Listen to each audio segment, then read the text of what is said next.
For those who weren't in the earlier session, Dãnia Davy, Land and Liberation. And this is a question that I've been thinking about for several years now. And it's, I get to come up to Vermont Law and teach a course on critical race theory in the food system.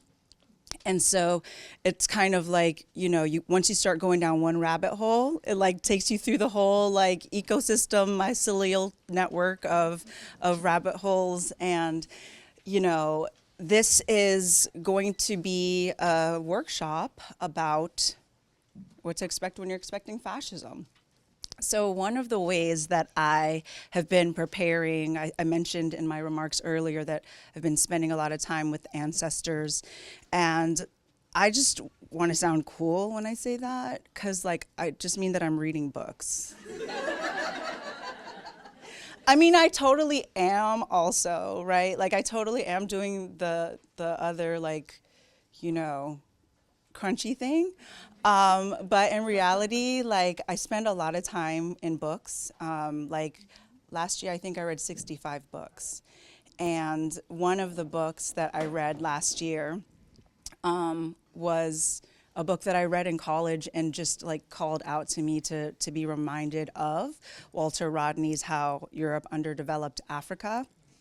And Walter Rodney was also from the Caribbean, and so I think that several of my Caribbean ancestors have been calling out for attention from me. So I go back to their readings to remind myself that there have been way smarter people thinking about these issues long before I was a twinkle in my mom's eye. And also, a lot of those folks were assassinated. In the places where the Pan-African movement was really coming up against the colonizer wanting to remain in power, right? So I think for us in this moment of folks who are living in a post-colony state, that there's a lot of wisdom to be received in their work. So Walter Rodney said, in pursuing the goal of development, one must start with the producers and move on from there to see whether the products of their labor are being rationally utilized to bring greater independence and well-being to the nation. I found that to be a really powerful invitation when I reread that quote. And it brought to mind this question: are the products of our labor bringing independence and well-being to the nation? So that's kind of where I wanted to start this conversation with you all today. The room isn't quite configured how I was hoping that we were gonna have breakouts. And I don't know that we can do that, but I do want us to spend some time actually practicing having conversations with each other, because one of the funny things about law school is it follows the Socratic method. So, the whole cold calling thing, and, folks that are not public speakers don't enjoy it. And in my class, I'm having folks do some deep sharing around when they first realized what their race was and how it related to other people's races in front of this, a group of people. And I just think it's a really good practice in Rastafarianism. They call it reasoning. And I was just kind of raised, I wasn't raised Rasta, I was raised Seventh-day Adventist, but my father was deeply steeped in the learnings of the Rastafarian movement. So on Saturday, I spent the whole day in church. On Sabbath, I spent the whole day in church. And on Sunday, we had a family worship that was a reasoning. And we would read passages from the Bible. But then even as kids, we were allowed to say this doesn't actually make sense to me. And it was very much a dialogue to help us figure out what were our beliefs as opposed to just being indoctrinated. My dad was really concerned about the potential of indoctrination from the denomination that my mother was raising us in. And so I think that that was a really good learning practice in our home, and I want to invite you all, if it's not something that you engage in spaces, especially with people that it doesn't feel super comfortable to do it in. This is a practice that I engage like in the line in the grocery store. Or in my Uber, like I'm like, so what do you think about the products of our labor? So the first, and I love to see, I was also a baby wearer, so I'm so happy to see, like, yes, more of this, more of us showing up in community, but what to expect, how observing fascism. So just as an observation, I went back to Mussolini's writings, and they're being translated, of course, so there are different ways that these quotes are presented depending on which translation you're reading. But the fascist state sees in religion one of the deepest of spiritual manifestations, and for this reason it not only respects religion but defends and protects it. That doesn't sound bad. I mean, freedom of religion, like, sounds like pretty much a human right, like, I'm interested, like, I'm gonna keep reading this essay here. Fascism has created a living faith, and that this faith is very powerful in the minds of men is demonstrated by those who have suffered and died for it. How many times during the election cycle did we hear about, like, how many people suffered and died for our right to be Democrats and vote for the Democratic candidate? How many times have, Adventists have in our freedom of religion? I'm no longer a practicing Adventist, but I still don't have my ears pierced, and I don't eat pork. But I would say the indoctrination, actually landed. But a lot of, I remember being a small child, and one time I got a stomach ache in church. And after church, I was like crying, and my grandma was like, "What's wrong?" And I was like, the Lord's punishing me because I fell asleep during sermon. So like the level of fear that I had as a 6-year-old child, that like religion is suffering, like I was like, that seems, I'll keep reading. And so, I wanted to invite us into just a moment. Hopefully you're not on your cell phones in this moment together, but just one of the rituals that I've been enabling in my life is personal reflection. Because as a person who experiences a lot of anxiety and depression, sometimes personal reflection feels like all I'm gonna do is go down the rabbit hole of anxiety and fear. And so I'm reclaiming that. Parenting has actually helped me a lot think about, like, I can actually like remother myself. Because I don't know if anyone in here knows this, but Chinese moms are like super intense. You know what I'm talking about. And so there's just a lot of remothering that I've gotten to do because I have a 10-year-old daughter. And this is a real-time conversation that we've been having. So I just want you to take a beat and think about a time in your life when you observed a social norm that was not aligned with your internal compass. How did that observation make you feel? So I'm just gonna give you a moment. Not everyone has to write it down. Some people just will close their eyes and reflect for a moment. And it's just gonna be like a minute. It won't be an uncomfortable amount of time.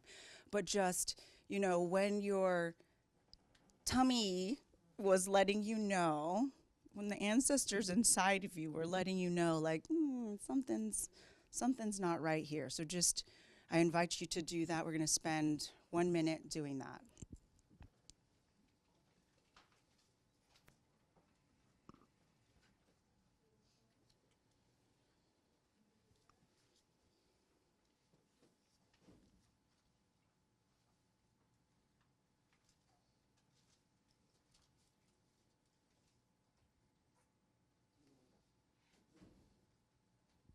About 30 more seconds.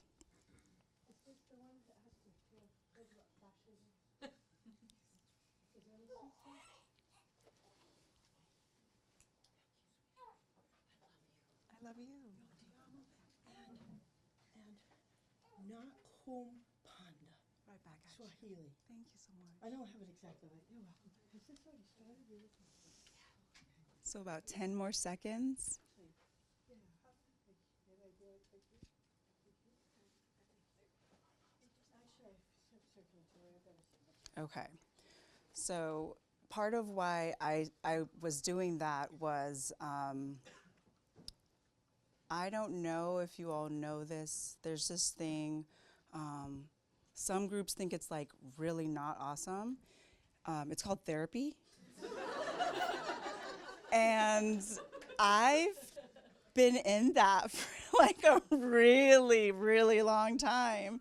And this is one of those things that like, it just makes me so uncomfortable. One time I had a therapist, let's say like, we're not gonna use that particular tool right now. Cause like, I would like, if I start to remember all of the times where I told myself like I wasn't allowed to think that, it just makes me really emotionally, dysregulates my nervous system. So I hope that didn't dysregulate anyone, and it was an invitation to just have quiet reflection, because we really do observe it, and we've been observing it for a really long time. I think that Tim and I were joking about the Reagan administration, but the 24-hour news cycle can only produce propaganda.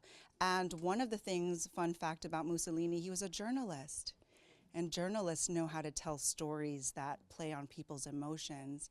And now we've accelerated that with social media that has computer-generated algorithms that tell our feelings when to be up and down.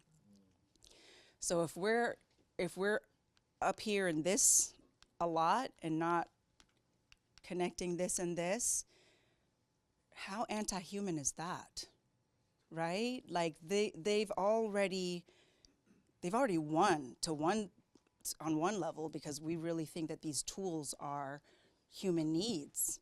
We need these devices to communicate.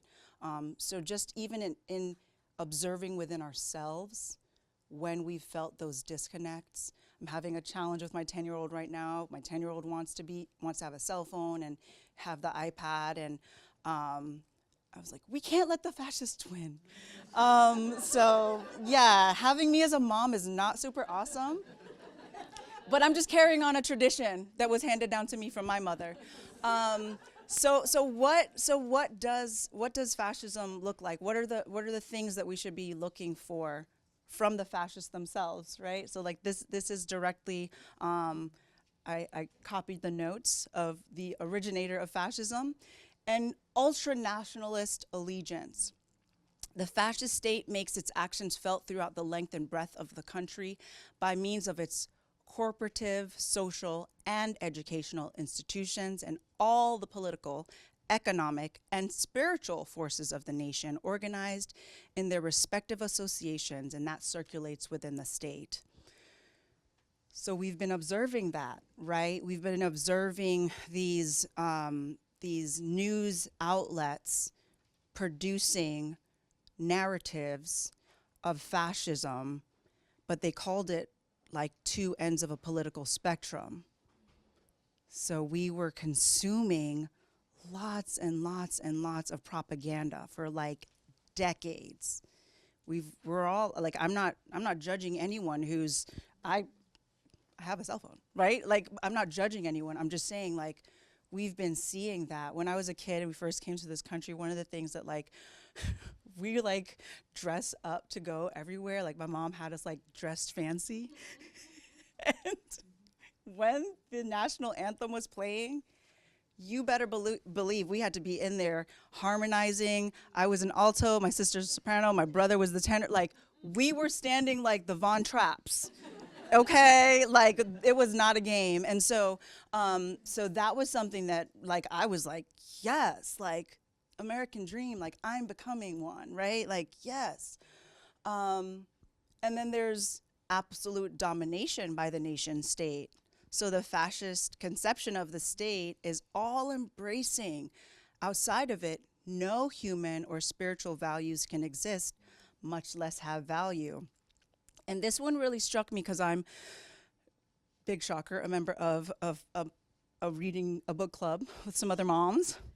And these are some like Southern white women who are all very, very progressive. Like they're like the ones at the Thanksgiving dinner, like starting all the fires and everything.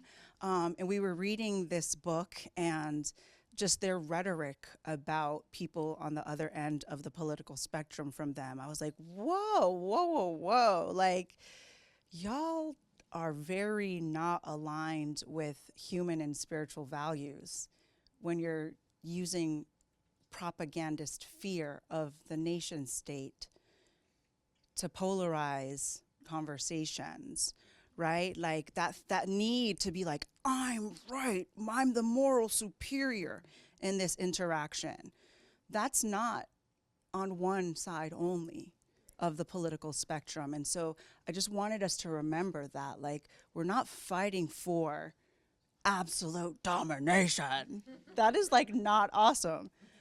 And then blatant hatred of democracy and equality. So the executive orders, I've put them online, the ones that will give you a chuckle. They at least made me chuckle because I was like, I remember, so I went to like mostly white middle school. Florida's super segregated, so like white, all white. And I just remember like some of those like the stoner kids and some of the like emo kids, and like that's how they were talking. And because I was there, I was like emo. So like I remember when I was in high school and like the anger that my like white suburban privileged peers felt about like everything. And I'm reading the executive orders and I'm like, Palm Beach Gardens High School, 2000. I see you. But in rejecting democracy, fascism rejects the absurd conventional lie of political egalitarianism. And in some places it says just like equality. And one of the executive orders, it just is like equity. Like it's like, this thing is illegal. Equity. And so for me, I was talking to some friends last night and I was like, we really need like an all-out drag protest. Like I really feel like this moment, like queer fam, it's our time to shine. I mean, we were writing plays and operas that we were performing at Thanksgiving, and our parents were like, she's so talented. This is so awesome. And I was like, I hate my life. But no, like literally, like there's so many artists, like the music in there, all of the things that happened this morning. I know probably everyone in here plays guitar. So I just feel like a lot more jam sessions that are actually laying out the humor of thinking that equality is a lie? Okay. Someone didn't get some this morning. But yeah, also just like a major crush on militarism. Like, it's like the sexiest thing in the room because fascism, the more it considers and observes the future and the development of humanity, quite apart from political considerations of the moment, believes neither in the possibility nor the utility of perpetual peace. Listen, I'm sorry, I'm trying my best. It's actually only connected to the camera, so I'm just projecting my own voice. I apologize.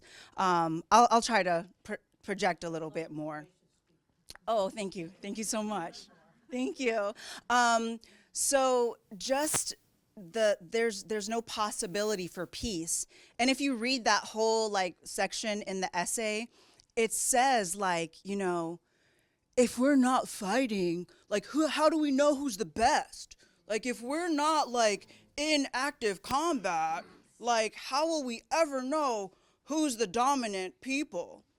And it just really reminds me of WWE, like legit, like, or like we've seen that, we've seen it, and we laughed at it, and now they're like really trying to like do it and say like we have to prove that we're and one of the conversations that I have with my family, because being Jamaican and that whole like LGBTQ thing, not awesome. I had and part of why it's taken me so long to realize, like, to actually articulate that I'm queer as a person living in my family, is I had a trans cousin before it was a thing.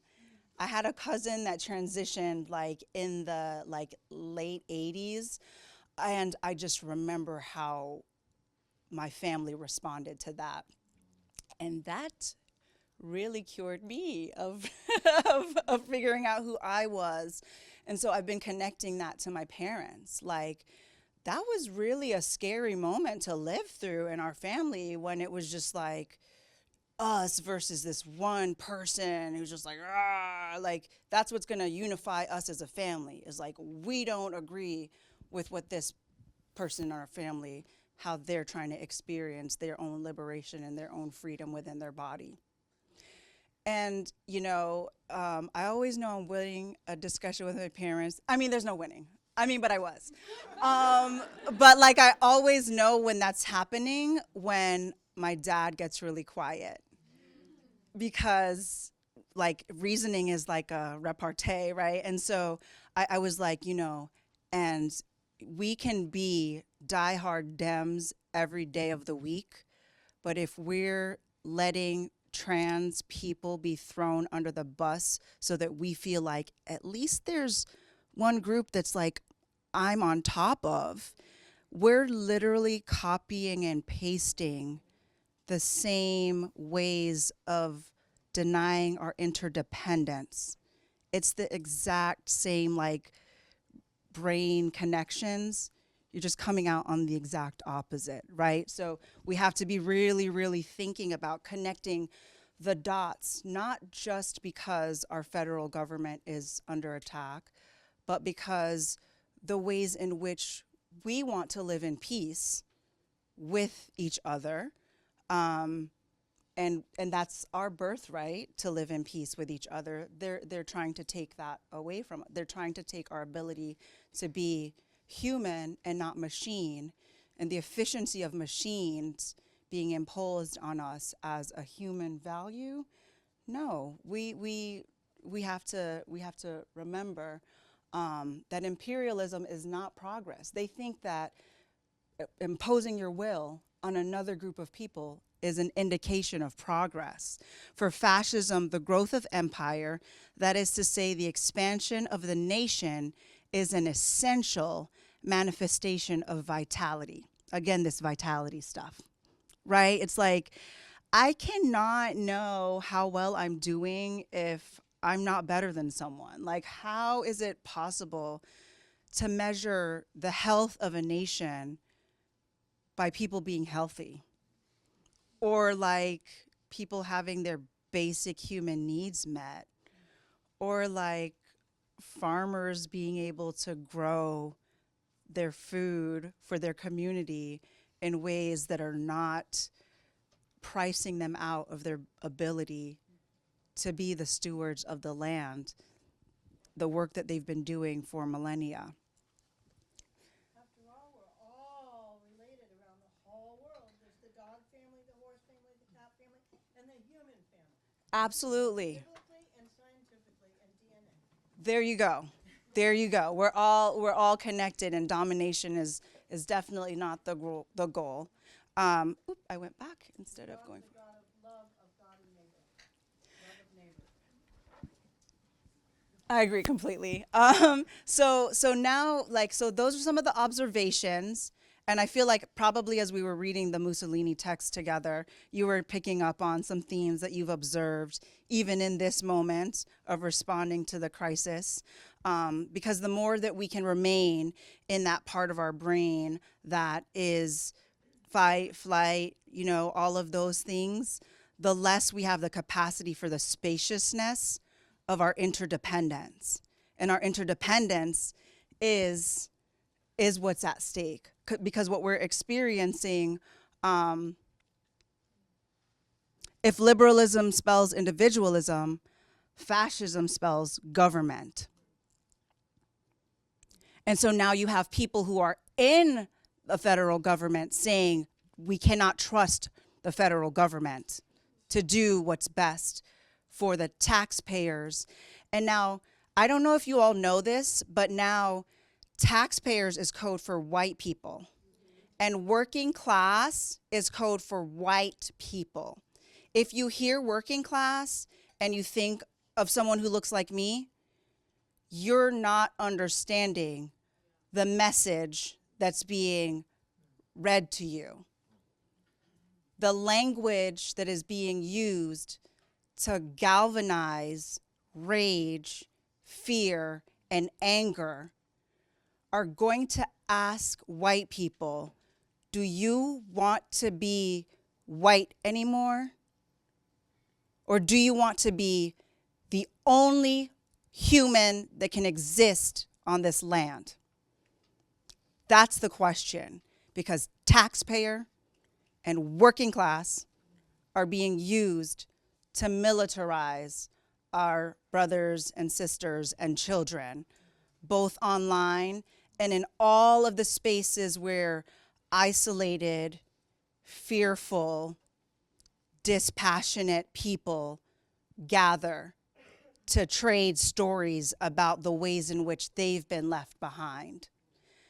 And so this is really what the senator was talking about, and this is really what's at stake, is that there is a doublespeak that is happening right now, and that's why we all feel so dysregulated. We all feel so disoriented, because words like equity, solidarity, peace, human, have deep meanings to all of us. And they're using those very words to tell us that they're going to tell us what those words mean. And we're not going to be able to do anything about it, because if we don't sweep our socials and we don't sweep our websites, and if we don't lock down and only whisper in corners, then we're going to be the next target. And I'm not being dramatic when I say that the outpouring of questions that I've received from people just for being a little immigrant weirdo on like my computer, putting together resources where I say, you know, becoming a lawyer is just being told like you're better than other people. And we're going to write things in ways that lay people can't understand. And we're going to have entire systems of like, plug this in and then execute that, and then what we produce is mass confusion. And I realized, like, why should that information not be at the disposal of every single person in this room and in this country? And I really didn't set out to make the resources for the people. Like, now it's like I really made it specifically for a client that I was serving, and they asked if they could share it. And then it just started getting shared and shared and shared. And that, to me, was just an affirmation of how interconnected we are. Folks from different movements, different political groups, different organizations that don't think of themselves as connected to our movement, but have so much to learn from our movement because we've been practicing what we preach. The organic movement, hello. I was on North Carolina Sustainable Local Food Advisory Council, the very first one. And I can just say that that power of that movement in North Carolina is a part of the backlash that we're experiencing in that state right now. Because we were coming together across lots of differences, and we were bringing all different types of people into the conversation about how to take care of our land and our rural communities, and to help urban farmers better understand how to do those things as well. So that's what we know how to do, and that's who we are. And we cannot let them tell us that every person living in their full liberation is an enemy of the state. So I don't know if this will actually work, but I'm still going to try it because vibes. And what I would like you to do for, like, how much time do you have left? It's 12:30. We could go a little bit longer because we started like 10 minutes late, so 12:40. Okay. Okay. So, so I'm gonna give you all about 10 minutes in pairs. And is that too long? Folks are like, I don't want to talk to someone that long. Okay, let's. Brother in the back was like.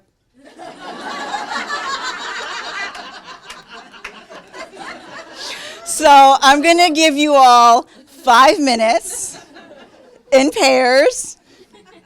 I got you, man. You're going to share a story, possibly the one that you reflected on earlier in your personal reflection.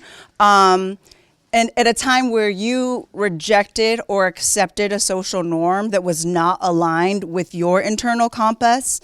But what I really want you, I don't want you to necessarily like rationalize and like show that you're the smartest person in the conversation. What I actually want you to do is like think about the feelings that came up when you made that decision. And I have a very good example of this. And when I was in high school, I had this poster on my wall of Ricky Martin.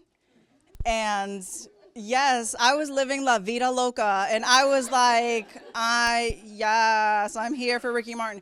And my cousin, who was at the time like my best friend and like the person, like he was my person, came in my room and he was like, he's gay. Like, why do you have him up on your wall? He's gay. And I was so scared that he was going to go tell my mom or tell someone that Ricky Martin was gay, that like, I was like, yeah, no, like, I like totally like have it up there because I hate him. And I drew an X on his face. And I was like, I hate Ricky Martin. That's why I have it on my wall, because we need to remember, like, yeah. So something like that. And I'll give you about 5 minutes to talk about that.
just made a new best friend. I like Tim and I get made fun of all the time because we literally love everyone we meet, and you know, I like people push back on that because they're like, how? And I know that part of that for me is that. Spoiler alert, when Grace asked if we can tell the future, I was like, I can tell the future because every single nerd, we know what happened to fascism. Like, I mean, we literally know what happened to Mussolini. Like we know that how that story ended. Not awesome. If you didn't know that. But I'm really excited to hear like how much of the magic was happening in the room because you know, we've talked about what to expect about it, how to observe it, what it feels like in your body, and now we're going to talk a little bit about like how to defeat it, which you all intuitively know the answer to, and it's a little bit ridiculous that I'm up here holding a mic.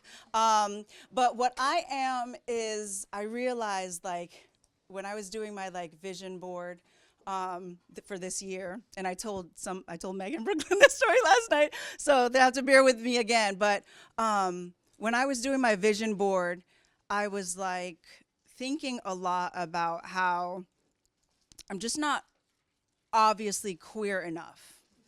Like I feel like it's like a thing, and I feel like there's other people who know what I'm talking about.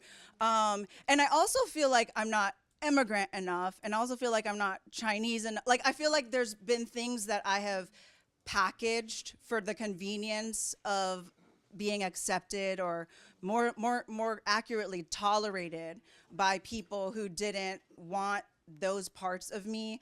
And I was like, you know, I just want like this year, I just want to be like lean into my tree fairy librarian vision. So if you've ever been on a Zoom call with me and you've seen like butterflies and fairies flying around in some trees in the background, like I've been really manifesting that.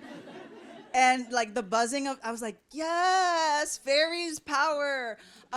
Because like that's literally like what is going to win in this moment.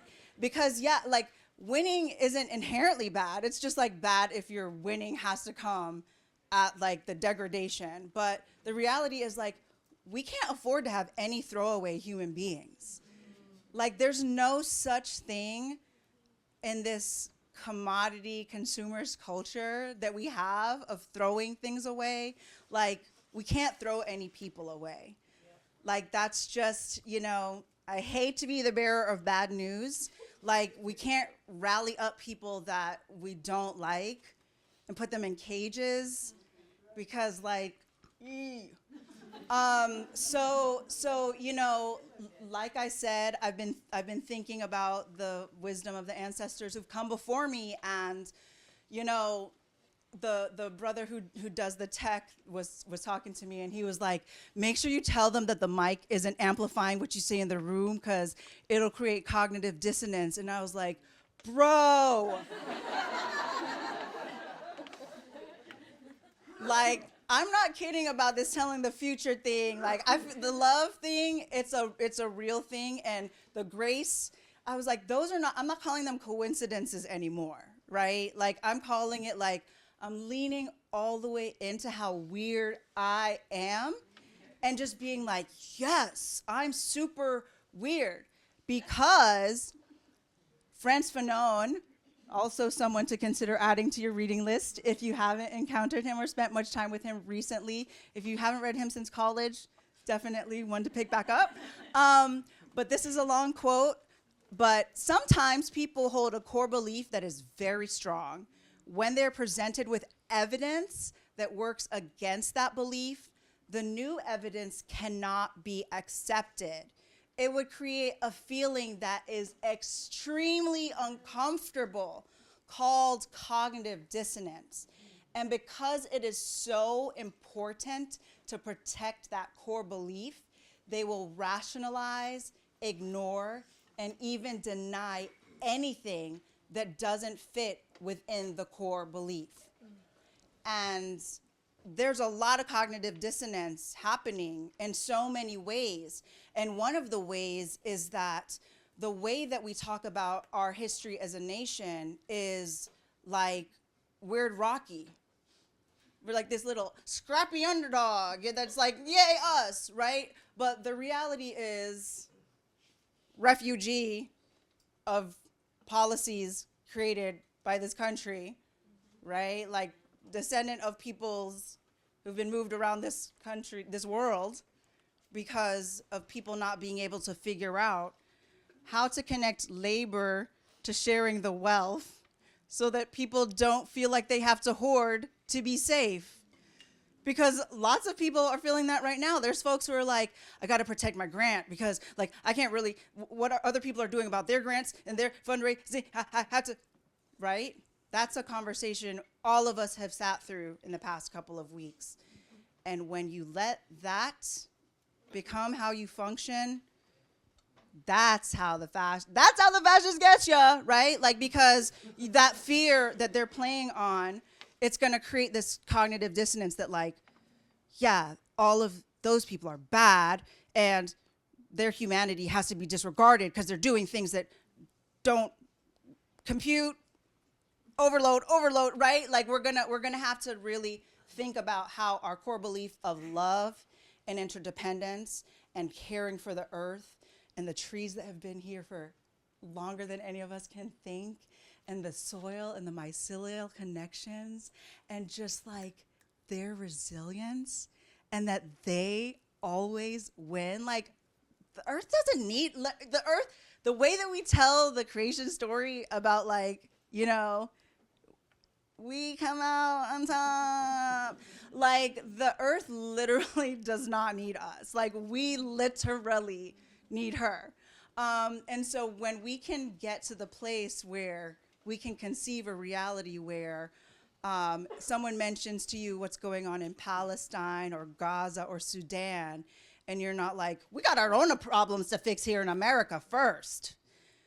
Right?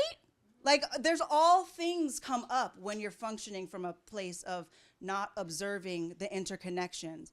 But the evidence shows that when there's a hyper-exploited people and a hyper-exploited natural resource, we all get the F word, fascism.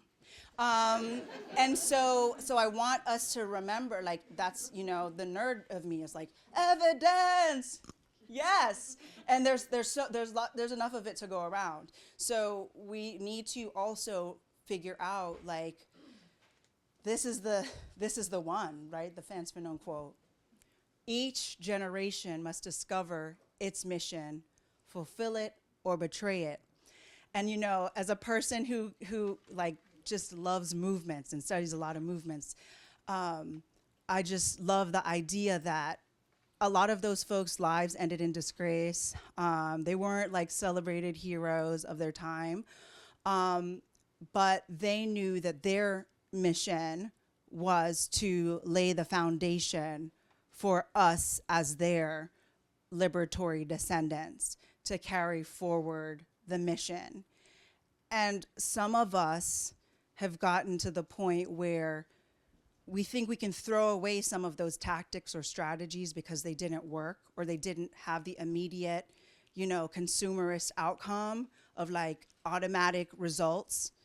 Building solidarity across people who have vilified each other in their own religious beliefs, institutions, and educational institutions is not snappy.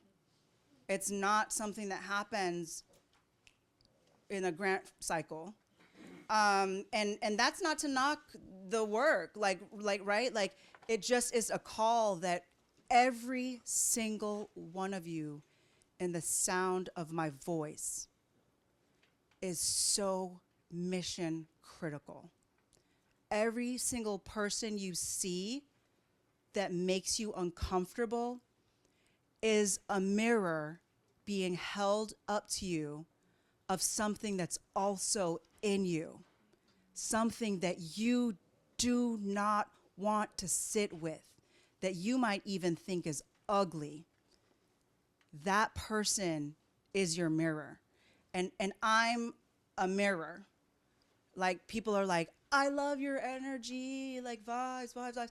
And I'm literally like, I'm just a mirror. If we have a good understanding and appreciation of each other, it's because you already have a really solid understanding of who you are and the beauty and the power inside of you. And then I'm just like that, like, reminder, right? Like, that's what we're gonna have to do, is like, we can't rely on things that have been built that we thought we could just, like, our democracy is presidential campaigns, check, but no accountability for anything in the entire process that happens after that, right? Like, our consent is so critical to our mission that we cannot afford to give it to technology. We cannot afford to give our consent to the efficiencies of machines. We don't have the luxury of saying that someone else has already tried all these things that didn't work because it wasn't the right timing for it. And so we're fresh out of ideas. We don't have that luxury. We have to really critically engage with tactics that have produced solidarity, and there's a million of those examples around the world. This country has a billion examples of local solidarity. You know, if you don't believe me, look at Asheville and look at what's happening in Asheville. I mean, if you don't know and you're from Vermont, like, I don't know. Like, you should already have that figured out. Like, at the very least, like, I just feel like Vermont and Vermonters and North Carolinians need to, like, have a bus tour of, like, hey, y'all, we're here to show you how it happens, how we build solidarity. I don't know, maybe do that. But it's not a previous generation's job to have tried to figure everything out. Each of us has to personally say, we got to cut this, like, Gen Z, so bleepity blah. Gen Z's here to destroy capitalism. And those of us who don't like how Gen Z labels things and we call it lazy, like, it's because we have been, like, assimilated into, like, anti-human work practices and relationships to capital. And that's the mirror that's being held up to us. And then for, like, you know, for millennials, like, we're showing boomers and those who came before us, it's like, there's, like, a middle ground here of, like, yeah, we want to work hard and we also want to have mental health. Like, those things don't have to be in opposition. Boomers, you got a lot of work. You got a lot of work cut out for you. I don't know. Like, I want to learn better how to support you all. 'Cause y'all have been in it. Oh my gosh, it's like, when do y'all get a break? It's like, it's movement century. Like, every time there's, like, something happening, you're all like, I guess we gotta plan some marches. Like, there's just so much intergenerational interdependence that we cannot have this narrative that there's generations not pulling their weight. We cannot have the narrative that there are any group of people not pulling their weight, right? Like, that's our generation's mission or call in. And so defeating capitalism, there's a couple of ways, if you're not going to go back and read the books. But, like, I've really thought about this from spending time with the literature of, you know, your internal peace and happiness in your wholeness defeats capitalism. Remember, they were like, there's no equality, there's no peace, there's, like, no joy, like, the state reigns supreme. So if the most powerful thing you can do in a given day is dance to some soca and just, like, chill out playing the guitar, that is a part of the revolution. Like, there's gonna have to be, like, I forget who it was, but they were talking about, like, the first pride and how it was like there was like partying, there was fighting, there was rally, like the movement was very impactful because it wasn't just like we're rigid and we do the angry things. Like it incorporated like the full range of human emotion. And I think that we, especially since COVID, have finally been able to name like we need each other to survive.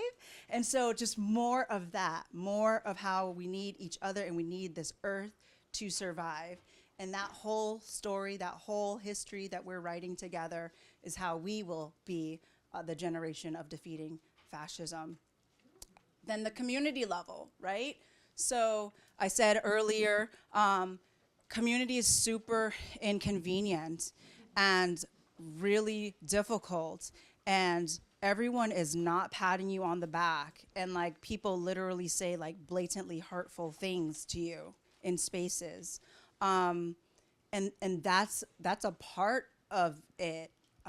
There's a book that I would also recommend. It's a novel called Ours, O-U-R-S, and it's about an African woman who has these spiritual powers to help enslaved Africans liberate themselves, but the community that she builds suffers from her not really thinking about like, so what next? Like when you get to the promised land, what comes after that? Because all you've seen is how things were not awesome before. And some people are going to be like, that's the safest route, is to just keep doing what we're doing. Like, it's the solution to fascism is capitalism for everyone, equal access to capitalism, right? Like, that's what's going to defeat it. I'm here to tell you that's not. I'm sorry. Like, you're not going to be able to, like, vending machine your way out of that one. But seeing the members of the community you live in experiencing liberation defeats fascism. And so that also means like seeing them, not just like watching all of this propaganda that we're being inundated with. Like, it's super important to do what Vermont's really good at, like getting together, having some good food, some, beverage of choice. Because just holding space to bear witness to the beauty of your neighbors, it's kind of like, I don't know, I'm not married and I wasn't successfully so when I was, but like, I feel like it's like the wedding is like this is like the fun part, because I don't know, like it was not awesome after that. Like it was like, but I would say that the wedding was a vibe. It was like, remember that time we got married? That was super awesome. So it's kind of like that. It's like sometimes you just need those bonding experiences to reflect on when things feel and look really ugly. And also from a political perspective, the one thing that I can say that surprised me was how many votes Kamala Harris got. I will say, as a person who shares a lot of affinity identity trait markers with her, I was like, she's gonna get like 3 votes. So for me, everyone was like, this election is like, oh, and I was like, okay, clearly some of y'all have never been Black, Chinese, queer, immigrant, and it shows. Because that was a win. Like, for us to put up numbers like that was legit a win. And so it's like, we're practically winning. I mean, like we're like there. Like we just got to get out of here, right? Like, but no, seriously, like, being there for each other through those tough points, like being called out for inadvertently doing something racist, sexist, homophobic because you've been so deeply acculturated into those institutional systems. You can get forgiveness. You can get the grace when you've built the community. It's really hard to like practice community accountability when you don't have good vibes as a starting point. So lots and lots of like celebrating folks in there. I'm one of those people who every single like example of love I see, Like, I feel like it's my personal win when I see friends loving each other, parents and kids, like, all different types of romantic pairings. I don't know. Like, I feel so buoyed by that, because it's like, they found someone in like all of this to like see them and hold space for them. And so I think there's a lot of power in being able to bear witness to the full liberation of the folks around you.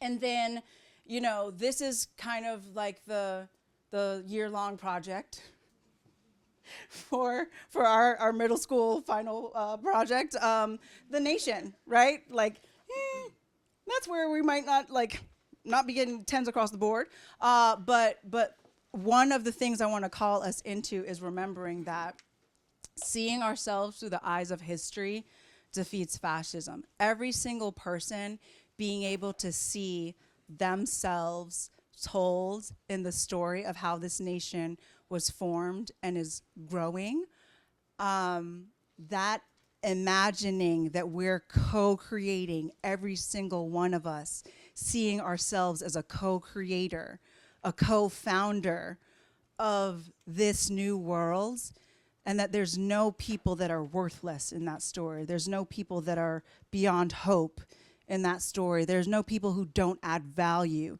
to that story. Like, this story that we're co-authoring only defeats fascism if everyone can see their own dignity reflected in that story that we'll tell to the generation that comes after us. And so a challenge I want to put on all of us, and this is the work, right? Despite the urgency, we have to always ask ourselves, are we helping everyone feel free in this history that we're leaving as our love letter to those who will come after us? And that's why we just literally, I don't have time to watch the news. Like, people are like, did you see that? Did you see Handmaid's Tale? I read 65 books. Okay. Like, I don't have time. I don't have time for media representations of things, because I'm in community talking to people and seeing that that's not what they're showing me. So I'd rather just do that. I'd rather just be around people, especially people who don't think like me. And I don't know if that's something that's unique to people who are biracial, but it's you don't have, we don't have an affinity group. Even in my siblings, we don't even look like we're related. So I would say that for us, we do have to see where we fit in different conversations. And so I'm just sprinkling that little glitter on you all, that seeing yourself in that way is very liberatory and is the story that we can all tell. We're out of time to do this, but over lunch or on your own, and these slides will be available to everyone. I want everyone to see themselves as a part of mutual aid, because solidarity, economy, mutual aid is the next phase of our movement. And you all are already doing that. You've already put systems in place to help get financial resources. But one thing that I strongly feel is, it's not even this is gonna sound so not cool, but it's not a crisis of capital, y'all. I hate to be the bearer of that. We're having a community crisis. It's about, will you do something for someone else that's inconvenient for you? Will you be the emergency contact for 12 single women and go pick them up from the hospital or airport as needed? That's what community asks of us. And it's not something that you can just razzle dazzle, you look like me, you look like me. That's not, community is something that is a labor of love. And so each of us has a beautiful gift to share with that. And so thinking about what that offering is that you have to share in our mutual aid community. And then I just want to leave you with two quotes really quickly. Grace Lee Boggs, come on, Chinese. Chinese lady married to a black guy. How much more? So obviously another one of my ancestors, history is not the past. It is the stories we tell about the past, how we tell these stories, triumphantly or self-critically, metaphysically or dialectically, has a lot to do with whether we cut short or advance our evolution as human beings. And also, our challenge as we enter the new millennium is to deepen the commonalities and the bonds between these tens of millions, while at the same time continuing to address the issues within our local communities by two-sided struggles that not only say no to the existing power structure, but also empower our constituencies to embrace the power within each of us to crease the world anew. So can we tell a story of our omni-beneficence, beneficence, right? Like all of the good we're giving to the land, it's giving to us, we're giving to each other. Can we tell a story in a way that lets us see ourselves in all people and all people in ourselves, connecting those dots? Thank you.